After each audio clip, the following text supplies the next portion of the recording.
আপনাদের মাধ্যমে এই বার্তাটা যেন তার কাছে যায় যে Vidhan Sabha is not that much weak. কেউ যদি মনে করে যে বিধানসভা খুব দুর্বল এবং আমি যা খুশি বলে যাব বিধানসভার সদস্য হিসেবে বিধানসভা সংক্রান্ত ব্যাপার নিয়ে যদি বিভাগের কাজকর্ম নিয়ে যে বাইরের সমালোচনা করেন, বিধানসভাও জানে সেইভাবে কিভাবে তাকে ট্রিট করতে হবে।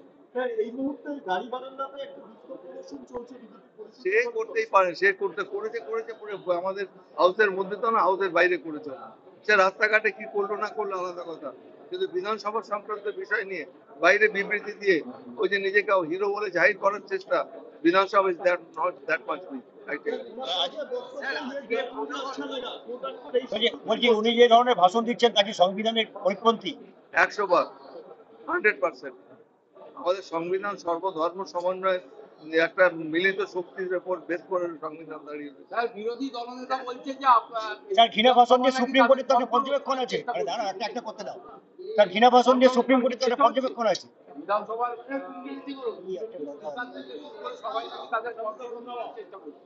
বিধানসভায় সবাই বক্তব্য রাখলেন। বিধানসভাতে আপনারা গতকাল অনেকেই ছিলেন, আমাদের বিরোধী দলের যারা সদস্য তারা বক্তব্য রেখেছেন, তাদের কথা মন খুলে বলেছেন, সরকারি কাজকর্মের সমালোচনা হয়েছে। আমি তো সব সময় বলি বিধানসভাতে আসুন, সরকারি কাজের যদি এরকম দুর্বলতা থাকে, যদি সমালোচনা করতে হয় বিধানসভায় করুন, মন্ত্রীরা থাকবেন, তারা নিজেদের সংযত করতে পারবেন। এটা হওয়া দরকার। মাননীয় মুখ্যমন্ত্রী প্রথম দিন বলেছেন, আমি বারবার বলেছি যে floor belongs to the opposition, এবং সেই পরম্পরাটা বজায় রেখে আমরা তাদের 50% সময় দিই সব আলোচনাতে। আজকেও 4 ঘন্টার আলোচনায় তাদের 2 ঘন্টা সময় তাদের জন্য বরাদ্দ করা ছিল। তারা আসবেন কি আসবেন না তাদের ব্যাপার, কিন্তু আমরা আমাদের দৃষ্টিভঙ্গি খুব পরিষ্কার। আপনারা সাংবাদিক বন্ধুরা এখানে রয়েছেন, যখন কোশ্চেন আওয়ার হয় আপনারা দেখবেন 65% প্রশ্ন আমরা বিরোধীদের করতে সুযোগ দিই, যেন তারা প্রশ্ন করুক, আমাদের মন্ত্রীরা তারা সঠিক উত্তর দিচ্ছে কিনা সেটাও সবার জানার দরকার আছে। ঘৃণা ভাষণ দিয়ে তো সুপ্রিম কোর্টের একটা কড়া পর্যবেক্ষণ আছে তো।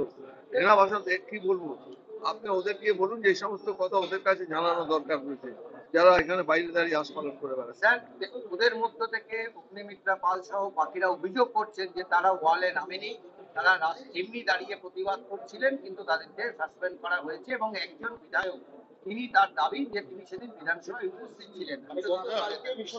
যখন সে আমাদের প্রিভিলেজ কমিটি থেকে উনি উত্তর দেবেন, এখন তো দরকার নেই।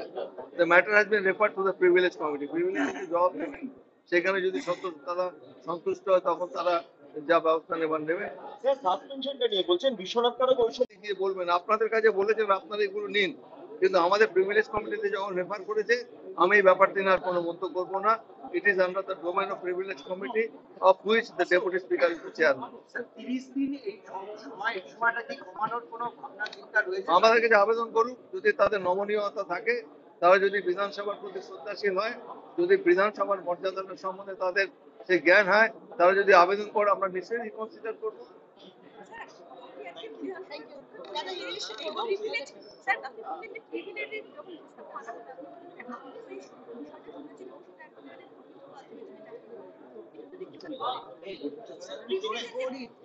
হ্যাঁ, গরিত কাজ যে ধরনের বিবৃতি দিয়েছে এটা সম্পূর্ণ সংবিধানের পরিপন্থী।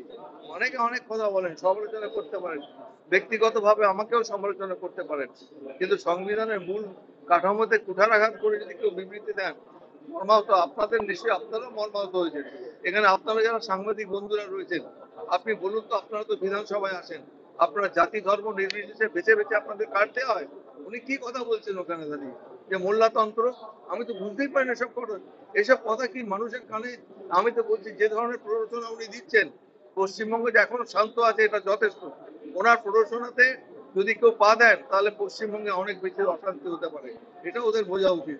ওরা যদি দায়িত্বশীলতার সঙ্গে কাজ করতে চায়, ওদের এই ধরনের বিবৃতি দেওয়া বন্ধ করা উচিত এবং মানুষের কাছে ক্ষমা চাওয়া উচিত এই বিবৃতি দেওয়ার জন্য।